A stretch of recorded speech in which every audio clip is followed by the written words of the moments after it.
6:30 on the afternoon of the 25th of May, I should have been flying out from Singapore to Indonesia to visit friends and agricultural projects that I helped start 10 years ago when I worked there as a missionary. Instead, I was lying flat on my stomach polishing a floor tile with my nose aboard HMS Broadsword as an Argentinian jet made a special delivery, a 1,000-pound bomb. The bomb took the scenic excursion through the innards of the ship, departing from the flight deck and decapitating our helicopter, snapping into the live torpedo that it was loaded with before it bounced over the side without exploding and without injuring anyone, apart from a certain amount of emotional wear and tear, that is. 400 yards ahead, HMS Coventry wasn't so lucky. She exploded, and for the next 8 hours we were busy with her survivors and casualties. The most recurring question I've been asked about experiences down south is, what was it like? What I've just mentioned is what happened. The emotional wear and tear is what it was like. To hold the hand of a young sailor who'd been injured 2 days earlier but was feeling guilty because his nerve had gone and he was being evacuated, only added to the turmoil of your own emotions. Gratitude that it wasn't your ship that had been sunk.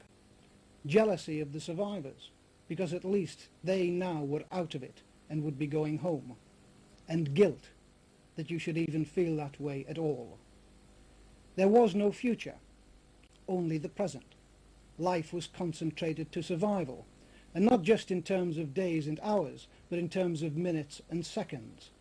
To wake up and pray that you will return to sleep again later on, to have the opportunity for sleep and wonder if you'll ever wake up again. And then when we went into Bomb Alley and an air raid warning red was declared, the next 15 minutes were the most important of whatever life you had left. And there again, once the guns on the upper deck opened up, the next 30 seconds were all that you had to hope for. Horizons contracted to what was imminent and measurable. The effect of putting life under this microscope of survival meant that the trivialities of life tended to fall away and the real priorities took over. Items of belief that once seemed important were recognized as tradition and trimmings. Friends and family, who had been so often taken for granted, were given the prominence they deserved in our affections. And even the simple things in life, clean air, the freedom of choice, and the beauty of nature were recognized for the treasures that they are. Unfortunately, human nature is such that it often doesn't recognize the many blessings that God has given us until we are in danger of losing them. But God has also made us able to mentally project ourselves into almost any situation and learn from it. You don't have to go to war to face up to the realities of your own life. If the next 5 minutes were your last on this earth, who would you miss the most? What is it that you wish that you had done or omitted to do? And who is it that you would want to have spent more time with? Face up to your life, and in the name of all that you hold dear, fight for that quality of life that will make this world a better place for you having been here. Bye for now.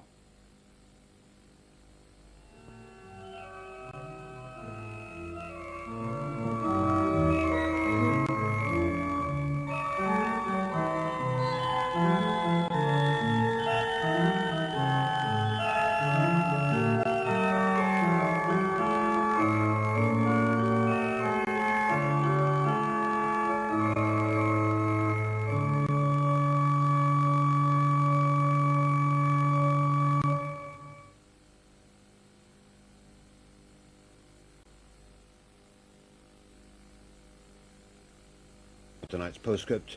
He'll be back again tomorrow evening, a little later than tonight, about 1 o'clock, with another postscript. And speaking of tomorrow, let's have a look at the weather prospects for the day. Any fog will clear during tomorrow morning to give another sunny day. Maximum temperatures will be near 15 degrees centigrade, that's 59 Fahrenheit, and winds southerly, light. Now look at the shipping forecast for tomorrow. Portland, Plymouth, south or southeast 3 or 4, fair, moderate or good.